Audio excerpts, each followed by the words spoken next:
A couple of words here about static routes and default static routes in particular as we wrap up this section. Some important stuff here because we want to keep our routing tables complete and concise. We know that the router is going to parse the routing table. It's going to look through the entire routing table for the best match for a packet that it needs to route.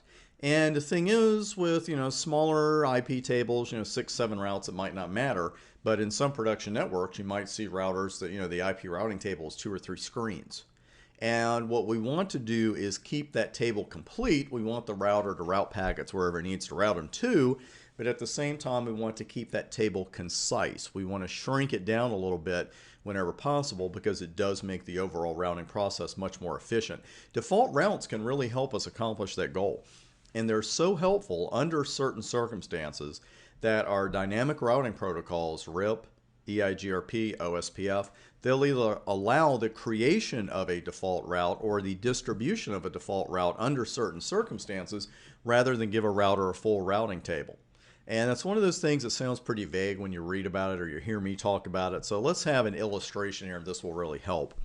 Let's say that router 5 is so deep in your network that no matter where it's sending packets to, whether it's an internal network, whether it's going outside your local network, the next hop IP address is always going to be 10.1.1.6.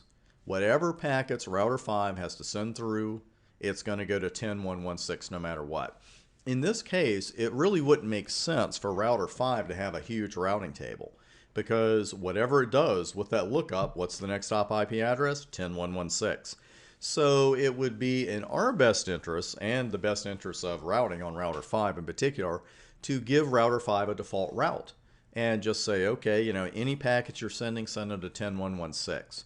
And you might not even want to run a routing protocol on router 5 at all. You might just want to give it that one default route and then that's it. So that of course begs the question, if static routes are so great, especially default static routes, why use dynamic routing protocols at all? Why don't we just have static routes on every router and that's that? Well, the answer is a term that we come back to a lot in networking, and that is scalability. And in this case, it's a lack of scalability because we have to assume our network is going to grow. We're going to see that during our subnetting section. We're going to see it in some other sections as well, where you can't just always assume, okay, there are going to be 20 hosts on this segment over here, and that's going to be it. Or we're always going to have these 4 networks, these 4 subnets in our network, and that's going to be it. We're never going to have any others. You can't make that assumption. And the thing is, then you add one network to your, one subnet to your network, and then all of a sudden you got to visit every router in your network and say, okay, IP route, et cetera, et cetera. And sooner or later, errors creep in. People can't get to the new network. It's pointing to the wrong place. Something goes wrong.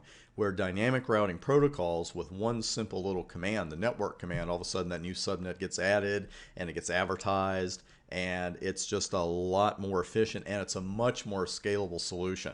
Now I know someone out there is working on a network that has 7,000 static routes and you're sending me a tweet right now. Hey, our network works just fine. I know there are networks that use only static routes. And that's fine, but it is not a real scalable solution. And that's why we prefer to use dynamic routing protocols. Our networks are going to grow.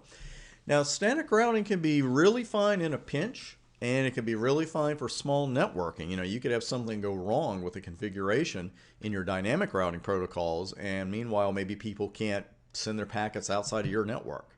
Well, while you're fixing that, you could just do a static route quickly and say, okay, all packets go this way, and then that's it.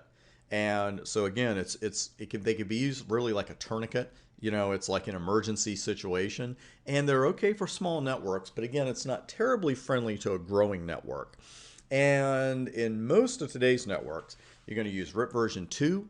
Especially, you're going to use EIGRP and especially OSPF. RIP version 2, you're probably not going to see as much of as those other two. But that is going to be the first routing protocol that we introduce you to. And that, with the description and plenty of lab work, is coming up in the next section.